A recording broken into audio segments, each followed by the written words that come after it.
What we're doing this week, we've got punching out work on this 180. Rish's car back in for a wideband installation. A very wide band. Bag is all but finished. All that and exactly that. Let's go!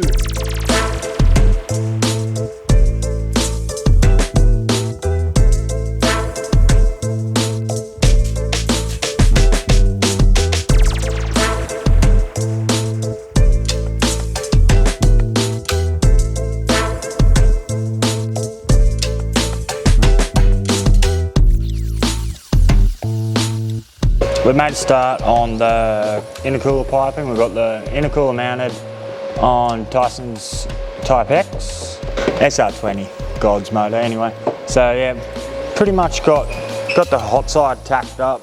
Just need to work out what I want to do down there, and then we'll jump on the cold side, and that's about enough for George.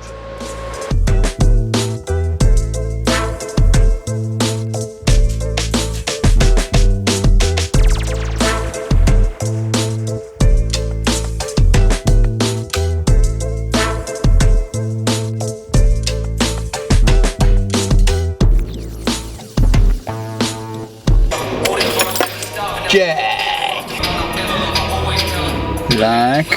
How you doing? Welcome to the interior of the Jaguar. I've got a lot of it put back together. That's what I've been doing for the last little bit, putting it back together, cleaning it up, and I have now, got, I'll wait for this.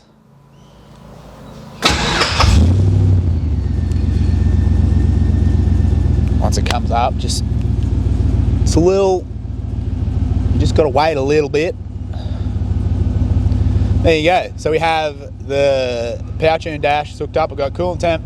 I've got a digital speed readout. I've got oil pressure, and then I've got the RPM up the top there, and then as well as an analog gauge. This is just one of the preset layouts, and then I've just like adjusted what I think they had, like knock, boost, coolant temp, something else over here. So I've basically just adjusted that to what we actually have and what we want. But it's kind of like an old schooly-ish, like a retro-ish, I guess you'd call it, layout. So I've just gone with that because it's the simplest one, because it's a preset one. I'm not about to spend 10 hours making a dash, because it's not exactly the easiest. You can do everything, but it's not the easiest interface to use. But it is all there. So that's that. Got this little center console piece just put back together. Still hasn't been trimmed, but just chucked it back in there for now, for the time being. Shifter's all in, window switches are all in, carpet's all back in. Pretty much I'm just gonna get the gearbox level right, and then I've just got to plumb the power steering, which the fittings are on their way, and put the bonnet on. We're gonna take it outside and give it a wash, so we can look at it outside in the sunlight, all complete. So that's that, there you go. Pretty happy got the dash working. It was a bit of a pain, but I did it, yeah. There you go, George. There's a work in progress. That's one of those special made hose clamps to hose your clamps. Keep your hose in clamps.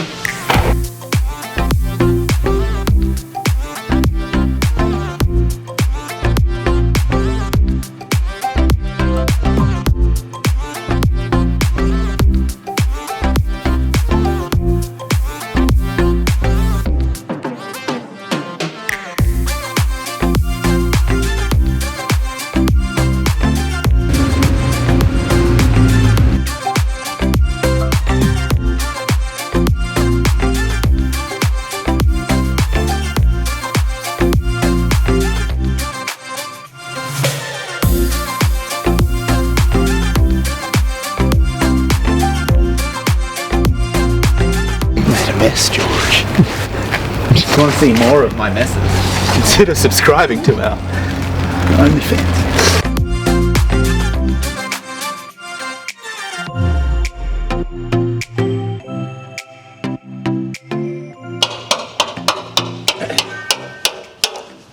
Hey mate. Can you keep it down a little, please, mate? No, man, I'm just checking. We're just trying to film some footage down the back end of the complex, and all I can hear is saying, over it.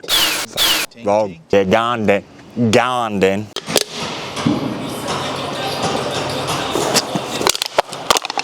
Anyway, welcome back to the channel. As you can see, would have spoken earlier about starting the cooler piping. Well, we're going to speak about it now, about finishing the cooler piping. It's pretty much done, hot and cold side. I think I'm done, George. I think so. It's enough for me. So that's buttoned up, and now with the exhaust system we're putting on it, it was just a bit skew-if, so I've decided I made the executive decision to put a V-band where a 2-bolt flange was, so you can get the finer things, finer adjustment, you know. The 2-bolt flange, you bolt there, and then essentially that's as far as you can go. V-band, right, we can bolt there, and we can be there, right? That's what I'm doing.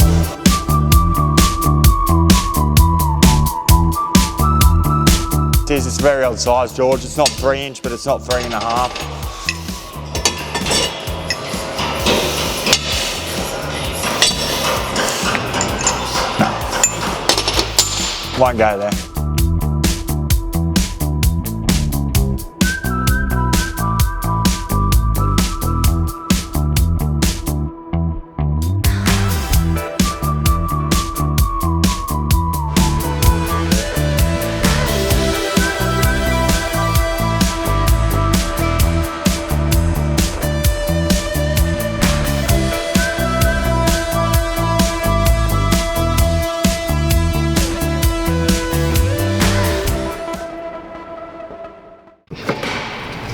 That's what we wanted.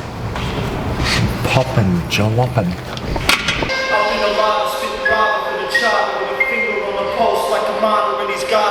Got Rish's R33 dropped off again. We did a bit of work on this a while ago. A bit like an ECU, trigger kits, a couple little things like that.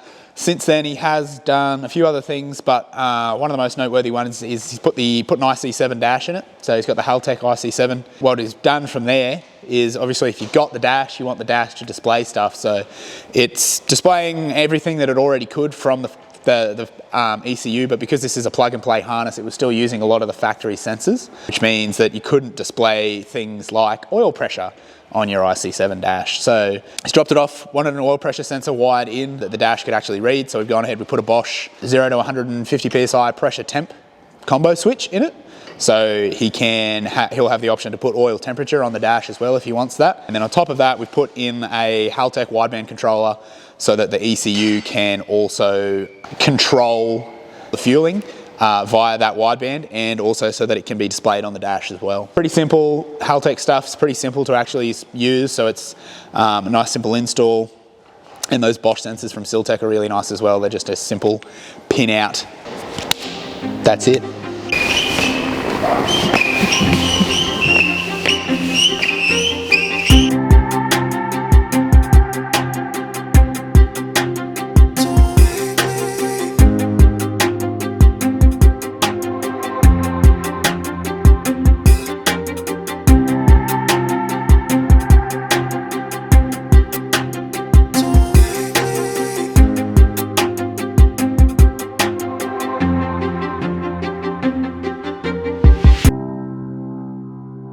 We got Joe's Jaguar, so for anyone who isn't caught up, been watching the videos, maybe this is your first time, welcome, you know.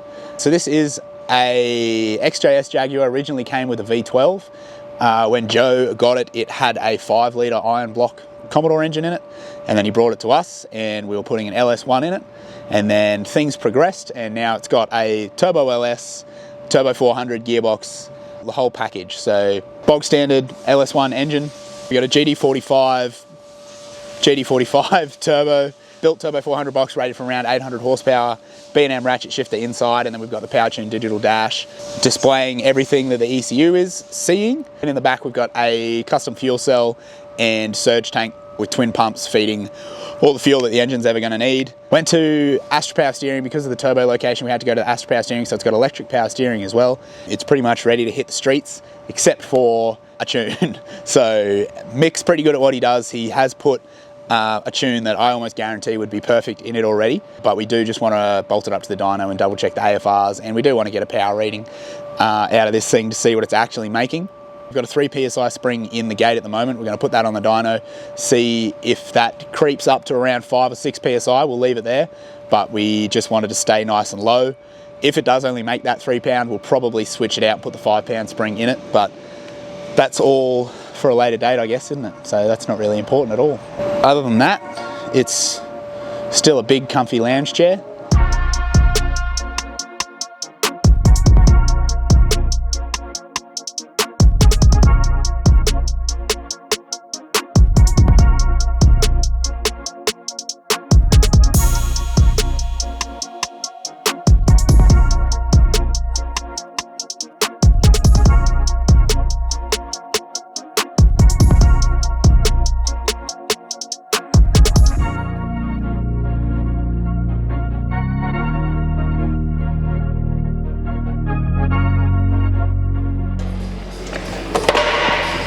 No, I'm talking to my mum.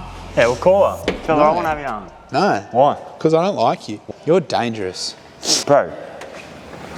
Stranger danger.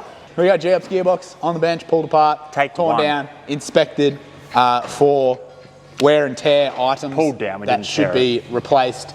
So pretty much what that means is it's about ready. In a minute, I'm Anita, sentimental man or woman. Pretty much means that Matsuri prep is beginning. So getting the gearbox ready to make sure it's ready to just bolt back onto that billet RB28 once it's back and ready to go. Pretty much we've got Tyson's car on the hoist, tinkering away, we're doing some bits on it. The Jaguar's pretty much finished up, waiting for a tune. We got Nicky's R34 in here, we're going to throw the engine in, start mocking some stuff up on that as well. Flatted screwdriver on the bench here as well. Yeah, pretty much, yeah, getting everything ready for Matsuri is the flavour of the month. That's about it, George, for George, man, because like, we've got to do an introduction after this. No, we're not doing an intro, he just wants an outro. No, we're doing it.